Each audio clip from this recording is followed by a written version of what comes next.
السلام علیکم حاضرین ناظرین سامعین، میں آپ کی خدمت میں شہزاد شمیم اور میرے ساتھ شریک گفتگو میرے استاد محترم مہمان خاص مہمان خصوصی جناب سر منظور احمد صاحب تشریف فرما ہے، اور آج ٹاپک جو آپ کے لیے لے کے آئے ہیں وہ کلام اقبال سے خضر راہ، جو ان کی طویل نظروں میں سے ایک نظم ہے۔ ویسے تو ان کی 13 بڑی طویل نظمیں ہیں، اس میں سے یہ ایک خاص نظم ہے، اور بات تو وہ سامنے خضر علیہ السلام کو سامنے رکھ کے کرتے ہیں، مگر وہ مسلم امہ کو سمجھانے کے لیے طرح طرح کے سوال کرتے ہیں، مسلم امہ کو پھر جواب بھی خود ہی دیتے ہیں۔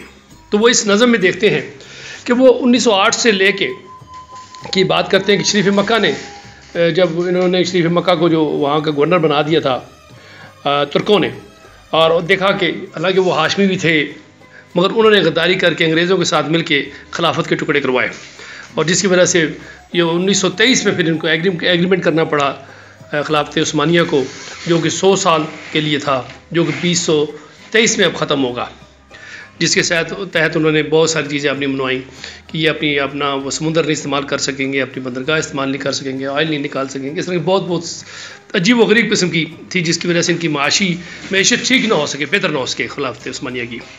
تو وہ اس لحاظ سے وہ بڑا خطرناک قسم کا ٹائم تھا، بڑا 1900 ہماری پہلے جنگ عظیم ہو چکی تھی 1914 سے 1918 تک، اور یہ 1922 میں انہوں نے لکھی ہے، اور 1922 میں حالت یہ تھی کہ ہر طرف افراتفری کا عالم تھا، بر صغیر والے یہ پس رہے تھے بہت زیادہ، کبھی انگریزوں کا ساتھ دیتے تھے، کبھی خلافت عثمانیہ کا ساتھ دیتے تھے، اسی کشمکش میں تھے۔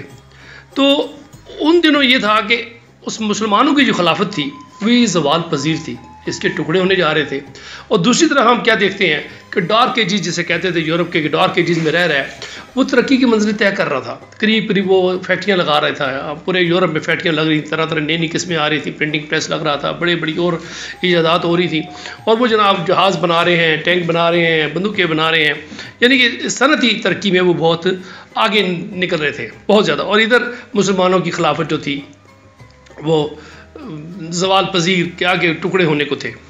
تو اس سلسلے میں علامہ اقبال رحمۃ اللہ علیہ کا ظرف دیکھیں اور ان کی دانشوری دیکھیں کہ خود ہی سوال کرتے ہیں خضر علیہ السلام کو سامنے رکھ کے، اور پھر انہی سے جواب لیتے ہیں۔ تو آئیے دیکھتے ہیں، میں اپنے استاد محترم سے سوال کروں گا، گزارش کروں گا کہ اس کے اوپر جو یہ خضر ان کی نظم بڑی بہترین نظم ہے، اس کے اوپر روشنی ڈالیں۔ جی استاد محترم السلام علیکم، پلیز سر اس پہ روشنی ڈالیں۔ ڈاکٹر صاحب، یہ خضر راہ اقبال کی طویل نظموں میں سے ایک نظم ہے جی، اور جس طرح 1911 اور 13 میں شکوہ جواب شکوہ انہوں نے لکھا، جی جی، اور وہ شاعری کے اعتبار سے یا وہ اس میں جو ایک روانی ہے آج تک جو ہے نا دنیا شاعری میں اس طرح دوبارہ ایسا کوئی کارنامہ نہیں کر سکا، صحیح بات۔ تو یہ خضر راہ بھی ان نظموں میں طویل نظموں میں ہے کہ جو کہ ہم کہہ سکتے ہیں کہ 100 سال گزرنے کے بعد بھی آج جو ہے نا اس دور سے زیادہ آج کے لیے جو ہے نا یہ افیکٹو ہے۔ صحیح۔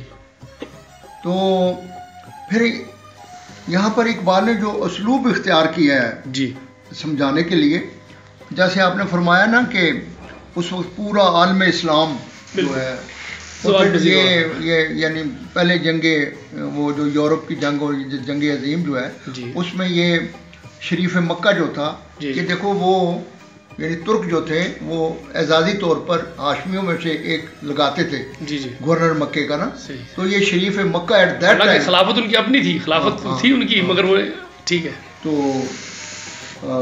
پھر یہ جو ہے نا یہ وہ پہلے جنگ عظیم میں یہ مل گیا ان کے ساتھ، یوروں کے ساتھ، تو پھر پورا یورپ کو موقع مل گیا، فرانس، انگلستان وغیرہ یہ سارے پھر جو ہے نا ان کو موقع مل گیا، جھپٹ پڑے، خلافت سے ٹکڑے کیے انہوں نے پورے افریقہ کے سارے، یعنی اس وقت جو یعنی عالم اسلام مڈل ایسٹ ساؤتھ افریقہ میں جو پھیلا ہوا پورا جو ہے نا خصوصی طور پر ایشیا جو ہے، اور ایشیا میں صورتحال یہ تھی کہ جیسے کہ وہ اقبال کی جو بک ہے فارسی میں ہے اسرار و رموز بے خودی، جو انہوں نے 1915 سے 1918 میں لکھی، جی جی، تو اس میں بھی پڑھو تو بڑا ہے۔ تو یہاں یعنی کہا جاتا ہے کہ جب اقبال نے یہ نظم پڑھی تو کوئی 20,000 سے زیادہ مجمع تھا. اچھا اندازہ لگائے. یعنی اقبال اس قسم کا شاعر نہیں تھا کہ چند لوگ اکٹھے کیے تو وہ واہ واہ واہ واہ کر رہے ہیں. تو یہ 20,000 کا مجمع تھا. اور کہتے ہیں کہ یہ اقبال کی ان نظموں میں شامل ہے کہ جہاں اقبال خود بھی بعض دفعہ یعنی دھاڑے مار کے روئے ہیں اور پبلک جو ہے نا اس سے زیادہ کہتے ہیں بڑی عجیب سما بنتا تھا کہ وہ یعنی اس قسم کی آو فریاد تھی ان کی جگانے کے لیے لوگوں کو، یعنی کہ لوگ جاگ جائیں. تو اس حوالے سے یہ پوری نظم جو ہے نا یہ ارشاد دی. اور پھر جو ہے نا وہ جو اقبال نے کلیم بھی کیا ہے نا اس میں اسرار و رموز بے خودی میں کہ میں نے جو ہے نا قرآن سے موتی، اے حضور صلی اللہ علیہ وسلم میں نے تو قرآن سے موتی نکال کر پروئے ہیں. تو ڈاکٹر صاحب جو موتی اور موتی بھی قرآن کا ہو بالکل. تو اس میں اقبال نے جو ہے نا بہت جو انداز اختیار کیا نا وہ یعنی سارے حوالے اس نے مسلمانوں کے قرآن سے لیے. اچھا اچھا اچھا تو تاکہ یہ کسی طریقے سے اس بات کو سمجھے کہ اقبال جو ہے اس پیرائی میں بات کر رہا ہے تو بہت امپورٹنٹ. اسی وجہ سے پبلک بہت روئی تھی. اچھا تو پہلے تو جو منظر کشی اقبال اس نظم میں کرتے ہیں ڈاکٹر صاحب کیا بات ہے یار سمجھانے کا. تو وہ فرماتے ہیں کہ ساحل دریا پہ میں ایک رات تھا محو نظر، گوشائے دل میں چھپائے ایک جہان اضطراب. ڈاکٹر صاحب یہ جہان اضطراب جو ہے کہ میں دریا کے کنارے اگرچہ میں سیر میں تھا لیکن کہ میرے دل میں پورا ایک اضطراب کا جہان تھا. اچھا ساحل دریا پہ میں ایک رات تھا محو نظر، گوشائے دل میں چھپائے ایک جہان اضطراب. شب سکوت افزا ہوا آسودہ دریا نرم سیر، تھی نظر حیران یہ دریا ہے یہ تصویریں. آپ ڈاکٹر صاحب اقبال کی جو منظر کشی بھی ہے نا وہ بھی کمال کی ہے. کہتے ہیں کہ مجھے اس طرح وہ دریا جو اس میں کوئی نہ کوئی لہر تھی نہ کوئی شور تھا اور وہ رات بھی بڑی خاموش تھی، تو اس طرح پتہ لگتا تھا کہ یہ دریا نہیں ہے منظر ہے، یہ کوئی تصویر ہے. شب سکوت افزا ہوا آسودہ دریا نرم سیر، تھی نظر حیران یہ دریا ہے یا تصویریں آپ. جیسے گہوارے میں سو جاتا ہے طفل شیرخوار. گہوارہ کہتے ہیں پنگوڑا جس میں شیرخوار بچہ. جیسے گہوارے میں سو جاتا ہے طفل شیرخوار، موجے مستر تھی کہیں گہرائیوں میں مست خواب. تو میں کہتا اس طرح نظر آتا ہے کہ موجے جو ہیں وہ بڑی اضطراب میں ہوتی ہیں نا لیکن وہ بھی وہ شیرخوار بچی کی طرح کہیں سوئی ہوئی تھی. اچھا اچھا یعنی اندازہ لگاؤ کتنا خوبصورت بیان ہے. کیا بات ہے کیا بات ہے. رات کے افسوس سے طائر آشیانوں میں اسیر، کہ پرندے جو تھے نا وہ بھی گھونسلوں میں دبکے ہوئے رات کی اس اندھیرے کی. رات کے افسوس کہتے ہیں جادوگری کو. اچھا رات کے افسوس سے طائر آشیانوں میں اسیر، انجم کم دو گرفتار طلسم میں ماہتا. وہ چاندنی رات تھی اور تارے بھی جو ہے نا وہ چاندنی رات کی وجہ سے مدم تھے. تو کہتا ہے دیکھتا کیا ہوں کہ وہ پیکے جہاں پیما خضر، دیکھتا کیا ہوں کہ وہ پیکے جہاں پیما. ڈاکٹر صاحب پیکے جہاں پیما کہتے ہیں کہ ہر وقت دوڑ دھوپ میں کہتا ہے یک دم ایک بزرگ جو ہے میرے سامنے آ گیا. بابا جی. ہاں بابا جی. اچھا دیکھتا کیا ہوں کہ وہ پیکے جہاں پیما خضر، جس کی پیری میں ہے مانند سحر رنگ شباب. وہ بہت بزرگ تھا لیکن اس کے چہرے پر اس طرح جوانی تھی کہ جس طرح سورج چڑھ رہا ہو تو اس طرح صبح کا نور ہوتا ہے. کہتا ہے اس طرح. تو کہتا ہے میں فوری طور پر پہچان گیا کہ یہ خضر علیہ السلام. دیکھتا کیا ہوں کہ وہ پیکے جہاں پیما خضر، جس کی پیری میں ہے مانند سحر رنگ شباب. کہہ رہا ہے مجھ سے جویائے اسرار ازل. کہتا یکدم اس نے کہا اقبال تو زندگی کے بھیدوں اور رازوں کو ڈھونڈ رہا ہے.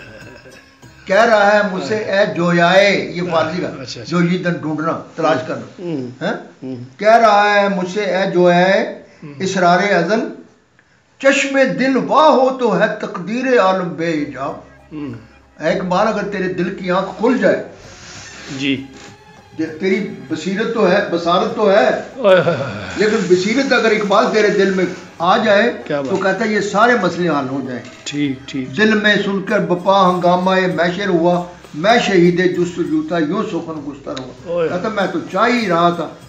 تو بس پھر جیسے ہی خضر نے یہ موقع دیا تو میں نے پھر آگے وہ ڈاکٹر صاحب سوال جو ہے نا، اور میں نوجوانوں کے، آج کے نوجوان جو ہیں دانشور ہیں، صحافین ہیں، ادیب ہیں، غرضے کے جو بھی ہمارے وکلا ہیں، ڈاکٹر ہیں، جو یہ بیوروکریٹ ہیں، سب کے لیے میں کہتا ہوں خدا کے واسطے اس کو ذرا غور سے سنیں سمجھیں اور اپنے آگے نوجوان نسل کو.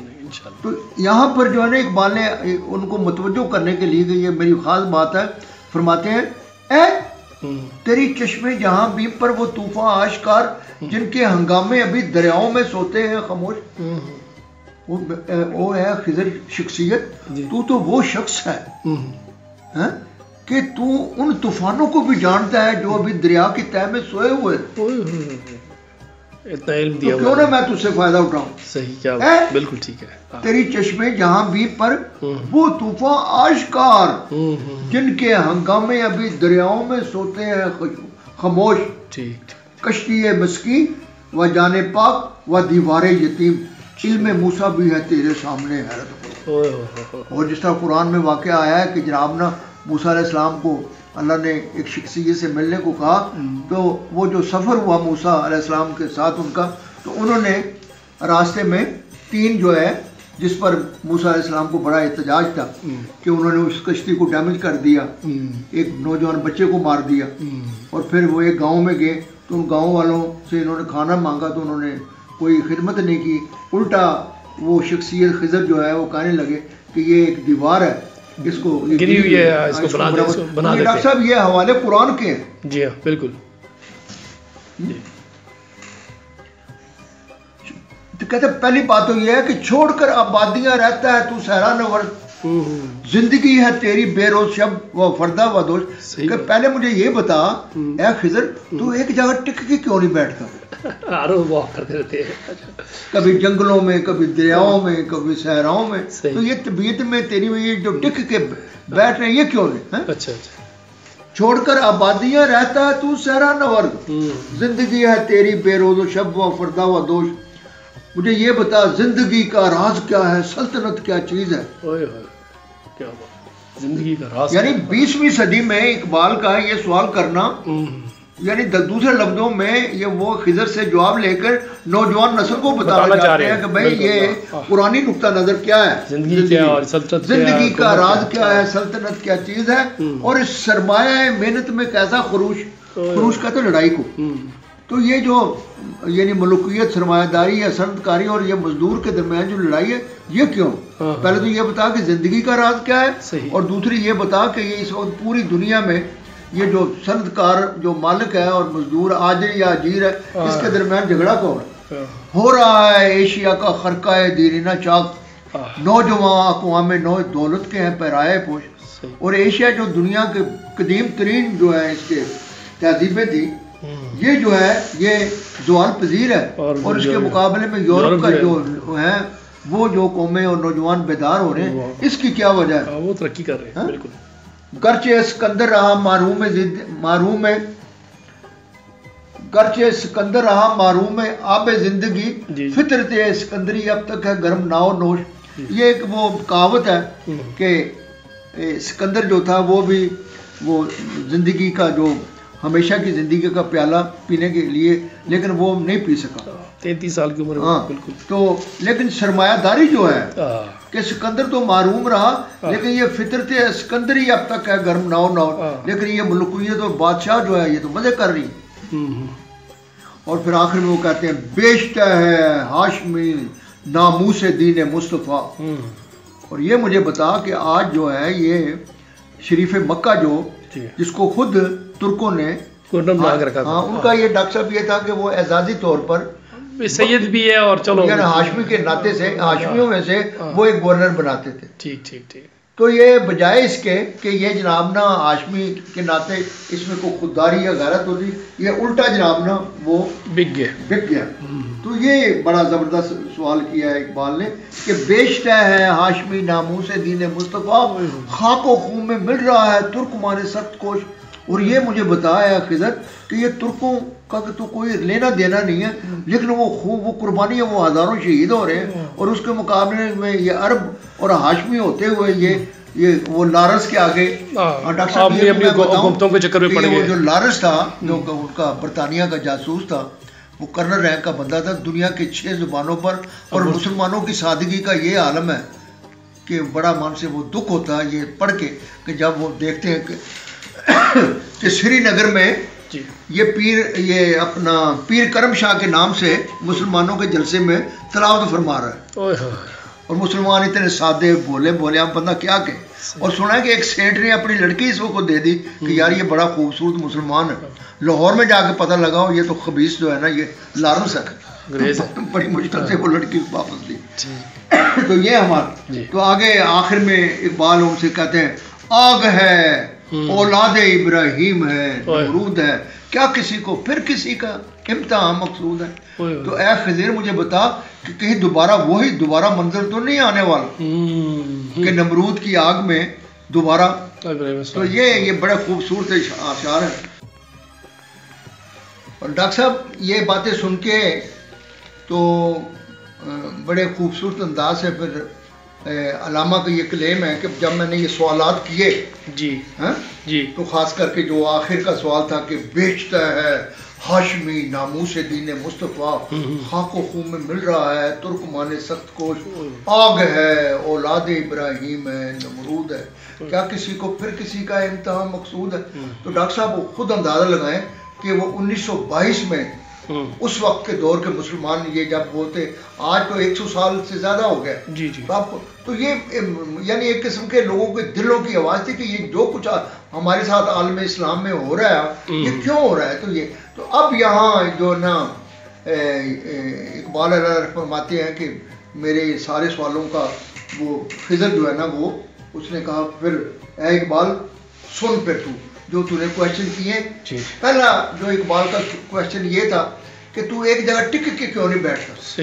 تو اب اس نے اقبال کی بڑی خوبصورتی یہ ہے کہ اس نے اپنے آپ کو سامنے رکھ کر اس نے عام نوجوانوں کو کہا کہ تمہاری یہ عادت ہے۔ مخاطب تو وہ اقبال سے ہے، لیکن اقبال علیہ رحمہ کا نقطہ نظر ہے کہ یہ عام ہمارے نوجوانوں کا جو مسلمان ہے اس کا یہ رہن سہن ہے، اس کا جو کیا کہتے ہیں طرز زندگی کیا ہے۔ تو وہ یعنی خضر کہہ رہے ہیں کیوں تو عجب ہے میری سہرانہ وردی پر تجھے، یہ تگاپوئے دمادم زندگی کی ہے دلی۔ اور بات سن، تو تگ پو یہ کہتے ہیں مسلسل دوڑ بھاگ، یہ تگاپوئے کہتا ہو اقبال تجھے پتہ ہے اصل زندگی کیا ہے، اور تو مجھے کہتا ہے کہ تو ایک جگہ کیوں نہیں ٹک کے بیٹھتا ہے۔ تو کہتا ہو اصل زندگی کیا ہے، کیوں تو جب ہے میری سہران نوردی پر تجھے، یہ تگاپوئے دمادم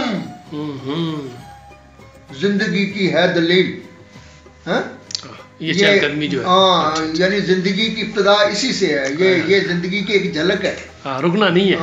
جیسے اقبال علیہ رحمہ نے ایک جگہ کہا ہے نا کہ جو زندگی ہے یہ کائنات ابھی ناتمام ہے، شاید کہ آ رہی ہے دمادم صدائے کن فیکون، کہ یہ کائنات جو ہے نا اس میں اللہ کی مسلسل جو ہے نا اضافہ ہوتا جا رہا ہے، اور اللہ بار بار آرڈر دے رہا ہے۔ تو وہ کہہ رہے ہیں، وہ خضر بھی کہہ رہا ہے کہ اقبال تو ایک جگہ ٹھہرا ہوا ہے، تیری کنال 2 کنال زمین ہے اور اس میں چند درخت لگے ہوئے ہیں، اور تو سے اپنے آپ کو زنجیر سے باندھا ہوا ہے، اور تو سمجھتا ہے کہ میری یہ کائنات ہے۔ کہتا میں تیرے جیسا تو نہیں ہوں۔ اچھا کہتا میرے سامنے زندگی کے بارے میں میں کلیئر ہوں، تو سویا ہوا ہے، اس وجہ سے تجھے مار پڑ رہی ہے۔ کیوں تو جب ہے میری سہران وردی پر تجھے، یہ تگاپوئے دمادم زندگی کی ہے دلیل۔ اے رہینے خانہ تو نے وہ سما دیکھا نہیں، صحیح، اب تو کچھ اور شے ہے میں کچھ اور شے۔ اے رہین خانہ، رہین خانہ کہتے ہیں کمرے میں ایک گھر میں بند ہونے والا. اچھا. اے رہین خانہ تو نے وہ سامان دیکھا نہیں گونجتی ہے جب فضائے دشت میں بانگے رہیل. وہ کہتا ہے وہ میں دیکھتا ہوں کہ جب ہرنوں کا غول جو ہے نا وہ جب بھاگتا ہے نا، کہتا ہے تو کمرے میں سویا ہوتا ہے تو تجھے تو اس منظر کا پتہ نہیں ہے جو میں دیکھتا ہوں. گونجتی ہے جب فضائے دشت میں بانگے رہیل، ریت کے ٹیلے پہ وہ آہو کا بے پرواہ خرام، وہ حضر بے برگ و ساما، وہ سفر بے سنگ و میل.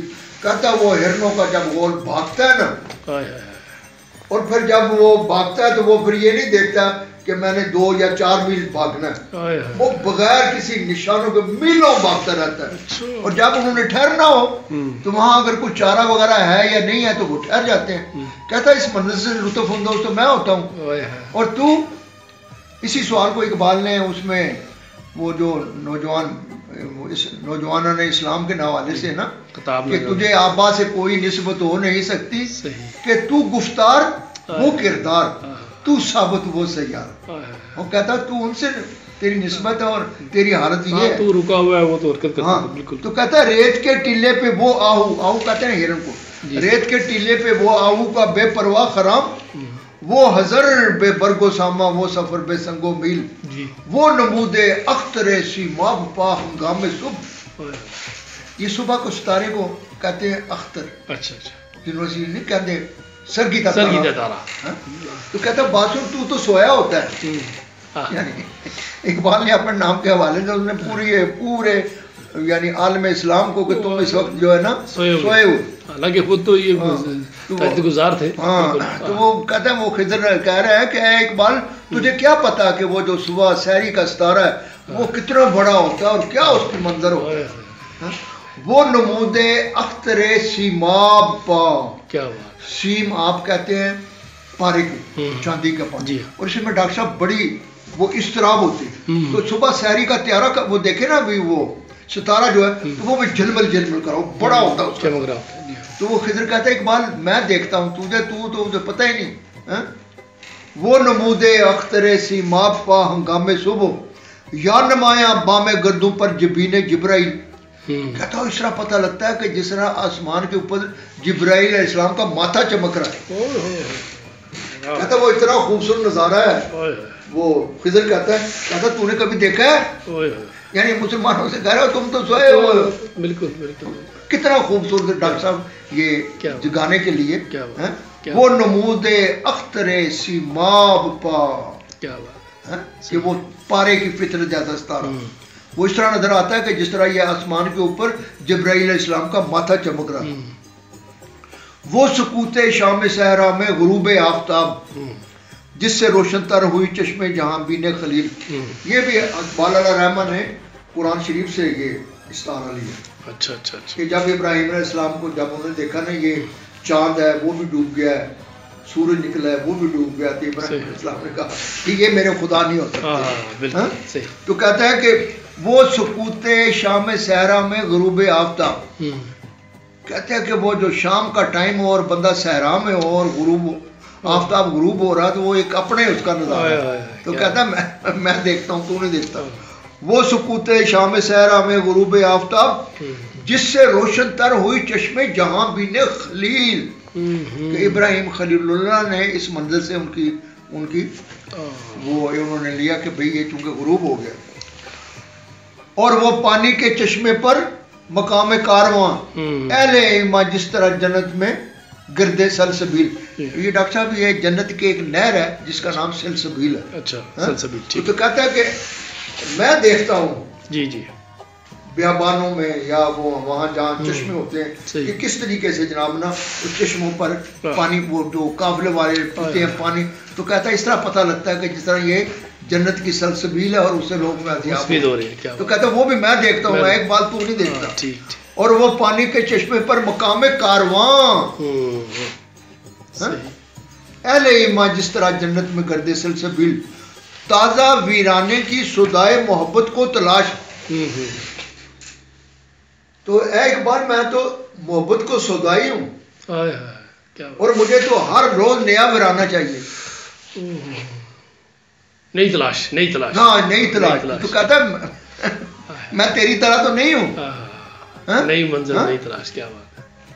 تازہ ویرانے کی سودائے، مطلب دوسرے لفظوں میں یہاں خضر کہہ رہا ہے میری طرح تمہیں سب کو، تمہیں یہ تم متحرک ہو جاؤ. تازہ ویرانی کی سودائے محبت کو تلاش، اور آبادی میں تو زنجیری کشت و نخیل، کہ تجھے ایک دو کھیت ملا ہو اور اس میں چند کھجوروں کے درخت ہیں اور تو اسے بندھا ہوا ہے، اسے کل کائنات سمجھا ہوا ہے تو نے، اور ساتھ ہی تو چاہتا ہے کہ تجھے یہ چیزیں ملیں، تو تجھے تو یہ پتہ نہیں ہو سکتی. تو میں اس لیے جو تیرے نزدیک جو تو مجھے آوارہ گرد سمجھتا ہے تو میں ٹک کے نہیں بیٹھتا، اس وجہ سے کہ میں محبت کا سودائی ہوں. صحیح صحیح صحیح. یہ نہیں کہ ایک لان کا گھر بنا لیا تو بس ٹھیک ہے اس میں گزارا کر رہا ہوں، وقت گزار رہا ہوں. تازہ ویرانے کی سودائے محبت کو تلاش، اور آبادی میں تو اقبال، اور آبادی میں تو زنجیری کشت نخیل، نخیل کہتے ہیں اس کو کھجور کے درخت کو، کہ تو چند کھجوریں تیری دیں اور اس سے تو بندھا ہوا ہے سب کچھ. اور آخر میں کیا کمال ہے اقبال کی، خضر کی زبان سے کہہ رہے ہیں پختہ تر ہے گردش فہم سے جامع زندگی. کیا بات ہے. صرف پختہ نہیں، پختہ تر ہے. کیا اقبال اگر تو زندگی کے پیمانے کو، تو اپنی زندگی کو جناب نہ پختہ کرنا چاہتا ہے، تو واقعی اگر بھرپور زندگی گزارنا چاہتا ہے تو میرے پیچھے چل. اچھا. تجھے متحرک ہونا پڑے گا، تجھے سیار ہونا پڑے گا. پختہ تر ہے گردش، اور ایک جگہ بھی نہیں، گردش پیہم. پختہ تر ہے گردش پیہم سے جامع زندگی، ہے یہی اے بے خبر راز دوام زندگی.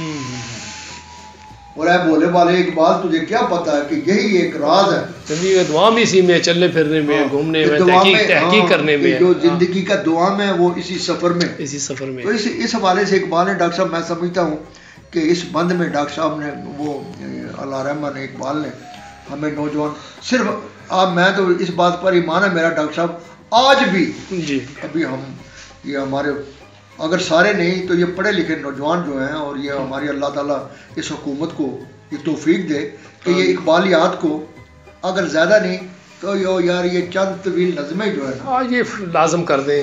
ہر بچہ پڑھے، ہر بچہ پڑھے، اور یہ کبھی ہو ہی نہیں سکتا کہ اقبال پڑھے اور آپ سے اثر نہ ہو، یہ کبھی نہیں ہو سکتا. صحیح بات ہے، صحیح بات ہے، بالکل ایسے ہی ہے. Thank you. یہ آج خواتین و حضرات، آج کا سیشن، پہلا سیشن خضر راہ کا پایہ تکمیل کو پہنچا. نئے سیشن کے ساتھ کل حاضر آپ کی خدمت دوبارہ ہوں گے. تو یہ سیشن جو تھا صرف سننے کے لیے نہیں تھا، یہ سمجھانے کی کوشش کی علامہ اقبال رحمۃ اللہ علیہ نے بزبان خضر علیہ السلام. خود ہی کہتے ہیں، خود ہی جواب دلواتے ہیں، مگر وہ ایسے خضر علیہ السلام کو سامنے رکھ کے انہوں نے کہا ہے، جوانوں کو خطاب کیا ہے کہ اٹھو گھر سے نکلو. یہ چھوٹے موٹی چیز، ایک گھر، ایک کنال کا گھر، 2 کنال کا گھر یا 5 مرلے کا گھر پہ کنات مت کرو. یہ چھوٹا سا اگر کوئی باغیچہ، باغ، کوئی چیز چھوٹی سی کنات ہے تو یہی آخری دنیا نہیں ہے. تم لوگوں کو آگے نکلنا ہوگا، باہر نکلنا ہوگا، تحقیق کرنی ہوگی، جستجو کرنی ہوگی، ساری دنیا آگے پھیلانی ہے. صرف یہاں تک نہیں، ایک ملک نہیں، دوسرے ملک، بلکہ دوسرے ملک نہیں کہکشاں، یہ کہکشاں نہیں کہتے، وہ اگلی کہکشاں بھی تم سر کرو. تم لوگوں نے اپنے آپ کو محدود کر کے رکھ لیا کہ بس ایک چھوٹا سا گھر. اور یہ تو اکثر ہم کہتے رہتے ہیں، بتایا بھی، اور اکثر علامہ اقبال بھی کہتے رہتے ہیں کہ ہم نے اپنے آپ کو بہت محدود کر لیا ہے. تو آپ کی کامیابی، ہم سب مسلمانوں کی کامیابی، نوجوانوں کی کامیابی اس میں ہے کہ ہم تحقیق کریں، تعلیم حاصل کریں، تعلیم کے ساتھ تربیت ہو، تربیت کے ساتھ کردار بنائیں، کردار کے ساتھ کردار سازی کرتے ہوئے، کریکٹر ہوتے ہوئے تہذیب و تمدن جو ہے، جو آئے دن کے جو لیٹسٹ دنیا کی جو ٹیکنالوجی کے حساب سے جو ہمارے چیلنجز ہیں، ان کو سر کرنے کے لیے، ان کو عبور کرنے کے لیے ہمیں تعلیم کی ضرورت ہے. ہمیں باہر نکلنا ہوگا، آگے نکلنا ہوگا. ہم خود نکلیں گے تو قوم کے لیے کچھ کر پائیں گے، اپنے گھر کے لیے، خاندان کے لیے، قوم کے لیے، قبیلے کے لیے، پاکستان کے لیے کچھ کر پائیں گے. اسی کے ساتھ اجازت دیجیے. تو پاکستان زندہ باد.